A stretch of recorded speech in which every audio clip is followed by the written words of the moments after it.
Being here is a high-stakes game of political chess. But the question is, are Republicans being outmaneuvered, or is this part of a bigger strategy? Let me know what you think in the comments below. Don't forget to like, share, and subscribe for more updates and conservative insights. Trump added this line about the debt ceiling.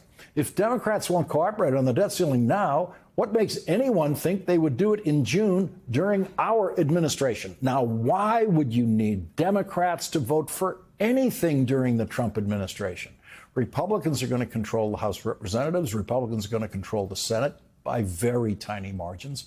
And Donald Trump knows that he will not be able to get every Republican in the House and every Republican in the Senate to vote for a debt ceiling increase next year, even though Donald Trump knows he needs one. And so he actually now publicly calls on Democrats to do it for him today. Raising the debt ceiling beyond the end of Joe Biden's administration is one of the brilliant tactical accomplishments of President Biden as a negotiator with Congress. A Republican House of Representatives agreed to do that for Joe Biden. We reported on that negotiation in detail on this program. It was one of the stunning negotiating triumphs of President Biden and his budget staff that was not well understood at the time, but Donald Trump really understands it tonight for the first time. Donald Trump understands that Joe Biden brilliantly extended the debt ceiling beyond the end of his own term in the presidency in such a way that Donald Trump will not be able to cut taxes for billionaires next year without a debt ceiling increase. Donald Trump's sudden panic today about the debt ceiling is because Donald Trump only realized today how brilliantly Joe Biden boxed him in on the debt ceiling. And now Donald Trump is begging Joe Biden to let him out of the box Joe Biden created. Poor little Mike Johnson thought that the crazy people around him were okay with what he was negotiating.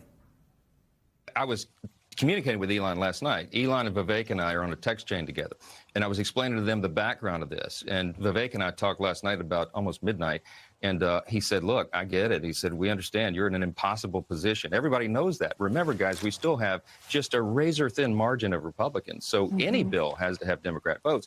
They understand the situation. They said, it's not directed to you, Mr. Speaker, but we don't like the spending. I said, guess what, fellas? I don't either.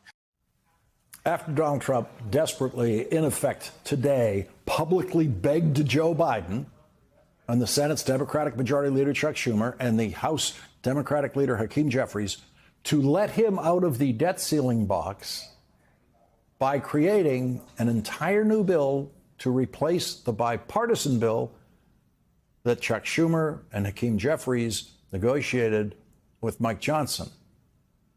Congressman Jeffries said this. Good evening, everyone. House Republicans, House Democrats, Senate Republicans, and Senate Democrats reached a bipartisan agreement to fund the government, keep it open, and meet the needs of the American people. We reached a bipartisan agreement to provide disaster assistance to everyday Americans whose lives have been upended and turned upside down as a result of hurricanes, tornadoes, wildfires, floods, and other types of extreme weather events. We reached a bipartisan agreement to meet the needs of the American people and provide assistance to farmers, families, children, seniors, veterans, men and women in uniform, and working class Americans. House Republicans have now unilaterally decided to break a bipartisan agreement that they made. House Republicans have been ordered to shut down the government and hurt everyday Americans all across this country. House Republicans will now own any harm that is visited upon the American people that results from a Johnson is trying to play the long game here, setting the stage for potential tax cuts next year. Everyone in Washington knows this strategy, but leave it to Donald Trump to shake things up. Subscribe to this channel.